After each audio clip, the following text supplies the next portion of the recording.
This video is brought to you by Craven's Comic Books and Collectibles.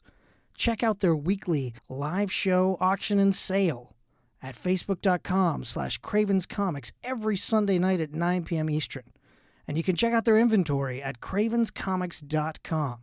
Craven's Comics, for the comics you crave. Carson Teva is kind of becoming like an iconic character with fans. And of course, you're working on Airbender, another big franchise. But you got to play an extremely iconic character in the world that aired recently. You know, I've said a lot of times, various places I've lived, that my landlord is a devil, but you actually got to play the devil as the landlord for the Tall Boys. Yeah, that was so much fun. I love working with those. Those guys are just Bruce McCullough, who's actually the EP on that show, and he also directed that episode. He's actually married to an old schoolmate of mine. We went to university together, and so we had connected previously earlier on. We were both doing a show. I was touring Kim's out in Halifax, and he was doing his one-man show. And I've been a huge fan of Kids in the Hall since day one. And we sort of connected there and maintained that friendship and stayed in touch. And then he reached out and said, "Hey, would you be interested in playing a small part for Tall Boys season 3?" And I was like, "Absolutely." And he said, "Oh, it's a devil." And I'm like, "Oh, I would love that." It was so much fun to play that character. He comes back. I'm happy to say he will come back. And it's just, he's kind of like the antithesis of a lot of characters. Like I've always had to play dad type characters and like really nice, and like it's nice to play the devil because he's a jerk and he gets to do things. But like the way we were playing him too is like he's a jerk, but he's not like this evil. Like it's that whole he's a nice evil guy. You know, He seems very reasonable. It's like, but he's a devil. It's like, yeah, but what he says is pretty reasonable, right? Like when he's cleaning out the sink and trying to help him out and stuff like that. It's very, very funny. And that we'll expand on that later on in I think I'm in episode 8 again for Tall Boys. And there's a lot of, it's great because I get to play kind of a deadbeat dad, and that's fun. That's kind of fun to play. Yeah, no, that's hilarious. And of course, the first scene that you show up in when you're summoned, just the fact that it was like just 5 straight minutes of you guys all lambasting and poking fun at CBC shows. Like, especially the one that was like, ooh, was the guy wants you to bring back Trickster. And you're like, that's a tough one. I don't know if I can do that. Yeah, I mean, they have great writers, and that's the thing, that the comedy is not, I mean, they don't pull their punches in that sense, right? But at the same time, there's a level of sensitivity there because it is a CBC show. Yeah.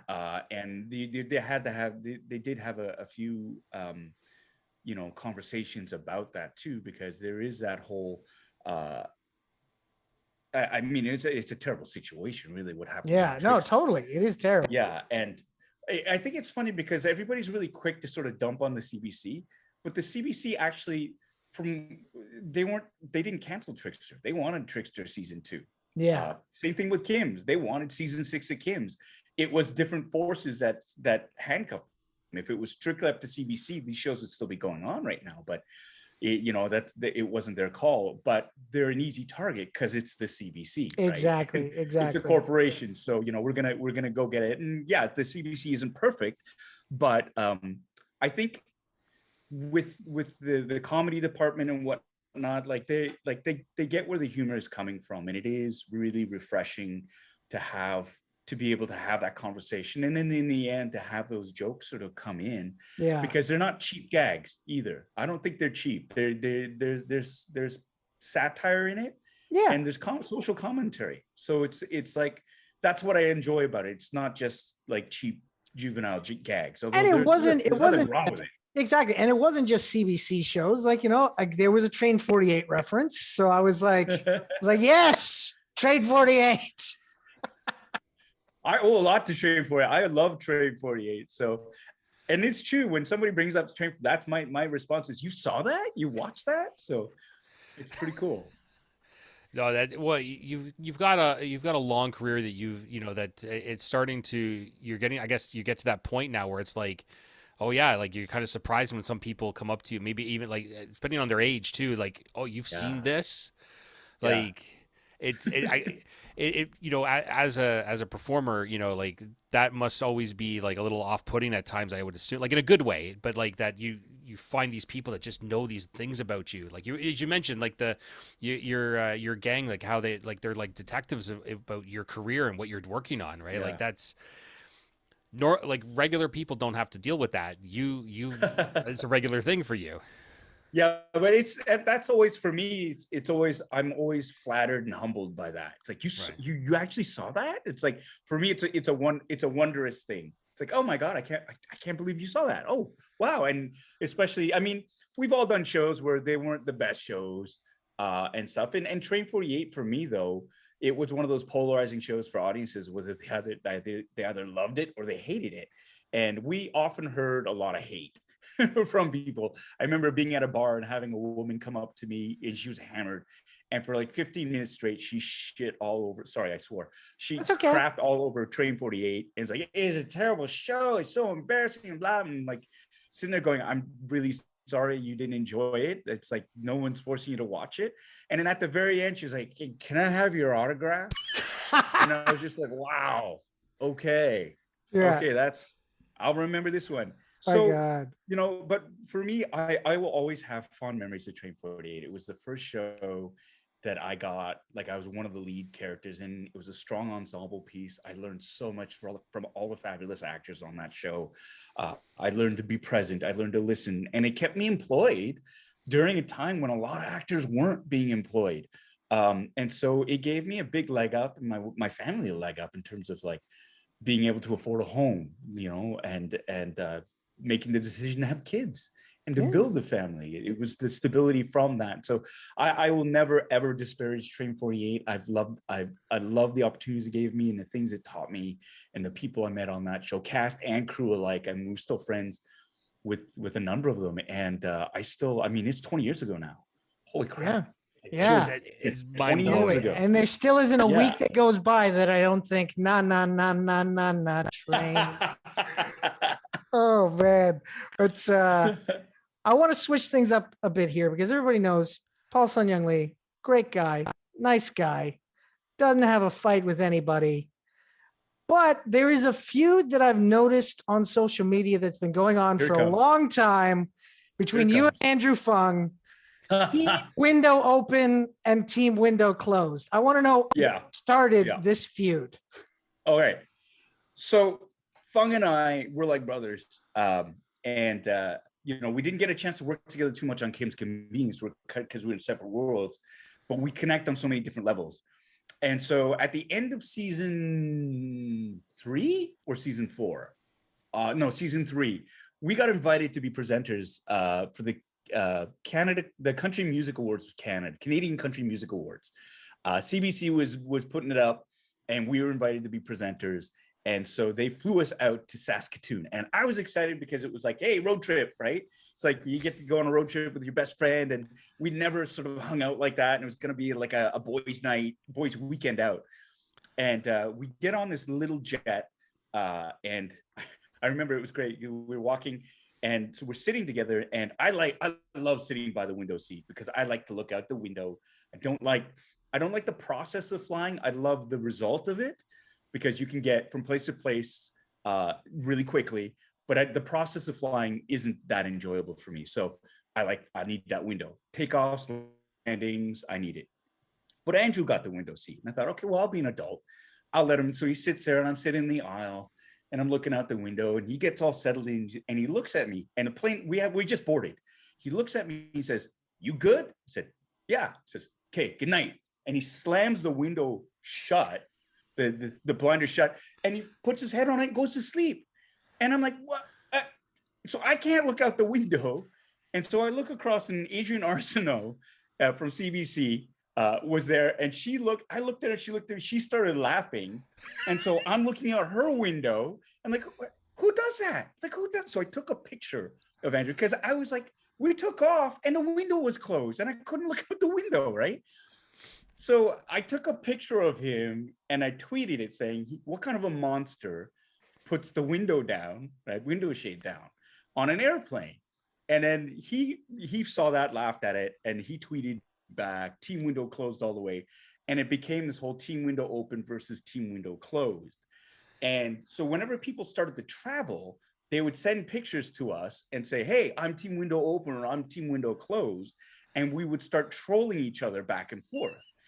And Andrew was the one that sort of elevated it, because I would go, hey, another one for team window open.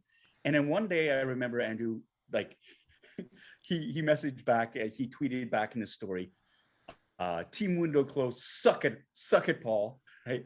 So that's when I was like, oh, it's going to be like this. Right. So it's like every time I have it, I have this file folder on my phone now that's labeled suck it, Andrew Fung, hashtag team window open. And that's all it is. And I have to say that it is the majority of people are team window open. Now, I am not a monster. If it's, if it's super bright and people are trying to look at their screens or they're trying to sleep on it, I get it. You can close the window. I'm not saying it's got to stay open the whole time. But what I'm saying is, if there's a beautiful view out there, or if you're taking off or landing, window's got to be open. That's all I want to say about that. But it's turned into a really fun thing. And then it stopped because of COVID. No one was flying. But now they're starting to crank up again, which is fun. But I think in terms of who's winning this battle, it is readily apparent that Team Window Open is absolutely crushing it. And in fact, the World Series trophy was Team Window Open. Yeah. I got a friend named Kurt Vold, and he works for the Red Sox organization. Part of his job was to take the World Series trophy from town to town and city to city, and it's got its own seat. And the World Series trophy is Team Window Open. There you go. There you go. That's hilarious. Yeah, I noticed that usually everybody that is Team Window Open does say "suck it, Andrew Fung" now. So there you go. we're gonna have Andrew on in a few weeks. So we'll help continue the rivalry. Oh my God.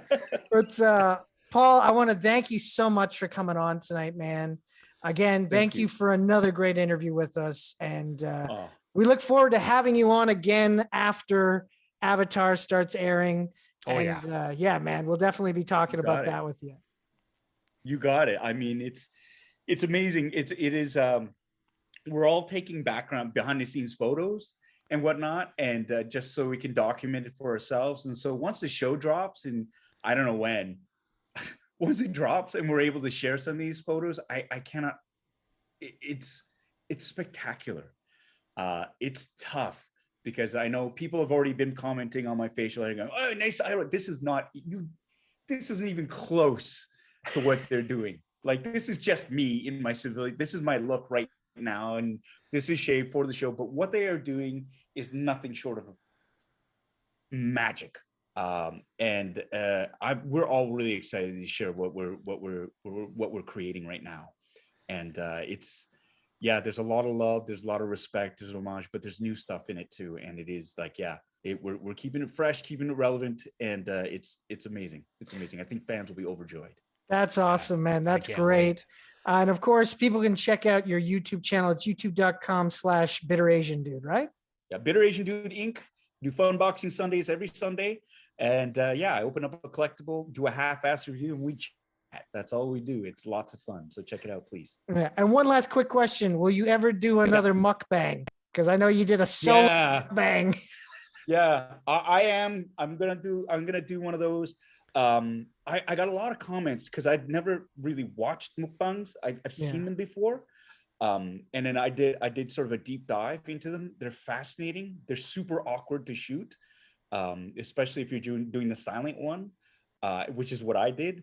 But I think now, knowing and doing a little bit more research too, some people prefer commentary, others prefer silence. So I think I'm going to do a whole range of them, so that people have their choice. But I actually had somebody message me and say, hey, I played your silent mukbang back while I was eating, and it was like having a meal with you, which is great. And that's how they first started too. Yeah. For people who are by themselves and they just wanted company. So the slurping sounds and the sound of somebody eating is actually comforting if you're living solo.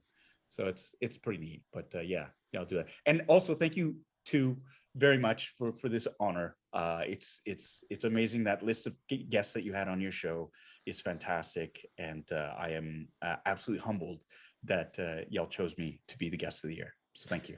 Well, you're welcome, sir. You deserved it. Yes. And yeah, we kind of knew back last January that I'm like, he's definitely going to win. And sure enough, you did. So there you go. You literally set the bar for us, Paul. That's what it comes down to, you know? Oh, wow. Yeah. Thanks so much. All right, man. Thanks, well, you have yourself a great night. Okay. Keep on geeking hard, everyone.